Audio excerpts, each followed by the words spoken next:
Human rights 1948 সালের যেটা আমরা সার্বজনীন মানবাধিকার ঘোষণাপত্র এটা স্বাক্ষর করেছে, এবং এই ইউনিভার্সাল ডিক্লারেশন অফ হিউম্যান রাইটসে বলা আছে যে প্রত্যেক নাগরিকের বেঁচে থাকার অধিকার রয়েছে। এখন তিনি যেভাবে মৃত্যুবরণ করেছেন, আপনারা দেখেছেন যে তার ঘরটি খুবই আবর্জনাপূর্ণ ছিল, নোংরা অবস্থায় ছিল এবং বসবাস অনুপযোগী ছিল। এবং যিনি নার্স গিয়েছিলেন এখানে, তিনি বলেছিলেন যে 1-2 বছর এই ঘরটি মনে হয় পরিষ্কার করা হয়নি।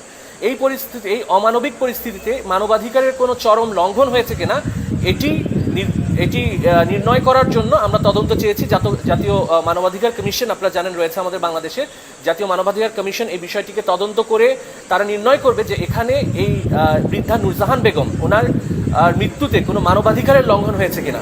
দ্বিতীয়ত আমরা চেয়েছি যে তিনি যে মৃত্যুবরণ করেছেন, এখানে মৃত্যুর সঠিক কারণটি নির্ণয় করার জন্য, কারণ 7 দিন ধরে একটি লাশ একটি মহানগরের একটি গুরুত্বপূর্ণ স্থানে এভাবে পড়ে আছে, কিন্তু কেউ তার খোঁজ খবর নিল না, একাকিত্ব অবস্থায় তিনি লাশ হয়ে পড়ে রইলেন।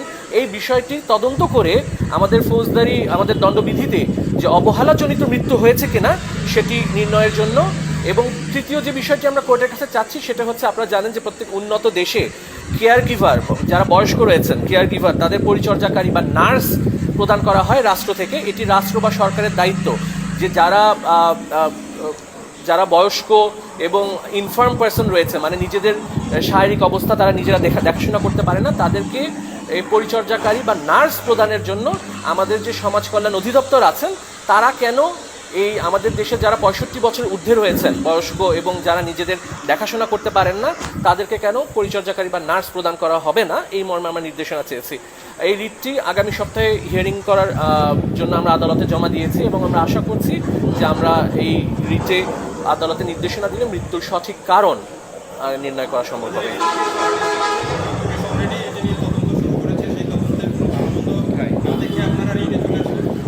এটি আপনি জানেন যে এখানে একটি অপমৃত্যুর মামলা হয়েছে, যেটাকে আমরা ইউডি কেস বলি, আনন্যাচারাল ডেথের বলি, অপমৃত্যুর মামলা হয়েছে, এবং মামলাটি করেছে কিন্তু তার মেয়ে করেছেন। এবং আপনারা জানেন যে তার একজন সন্তান সরকারের উচ্চপদস্থ কর্মকর্তা। কাজেই এখানে পুলিশ যথাযথভাবে তদন্ত করতে পারবে কি না, উনি, আমি আসলে নাম বলতে চাচ্ছি না, উনি একজন যুগ্ম সচিব এবং বন্দর কর্তৃপক্ষের সাথে আছেন।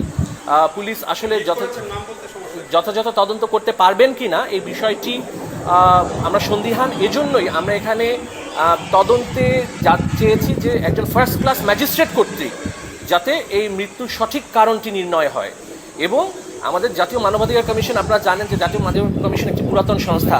তাদের কাজ হচ্ছে এই সার্বজনীন মানবাধিকারের যে ঘোষণাপত্র, এটিকে বাস্তবায়ন করা বাংলাদেশে। এই জাতিসংঘের এই মানবাধিকারের সনদপত্র যদি দেশে বাস্তবায়ন, চন্দ্র সূর্য গ্রহ তারা জেনেছে সবাই, ওরা তুমি আমি দুজন প্রেমে পড়েছি।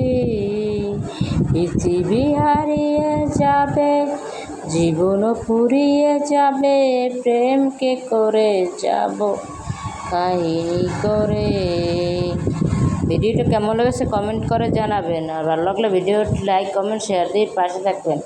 ধন্যবাদ। বিকালের নরম আলোটা যখন নদীর বুকে এসে পড়ল, আমি তখন একদম জলের কিনার দাঁড়িয়ে, চারপাশটা অদ্ভুত রকমের শান্ত, মাঝে মাঝে বাতাসের শনশন শব্দ, আর চরের দিকে আছড়ে পড়া ছোট ঢেউয়ের মৃদু কলতান। নদীর এই বয়ে দিকে তাকিয়ে থাকলো।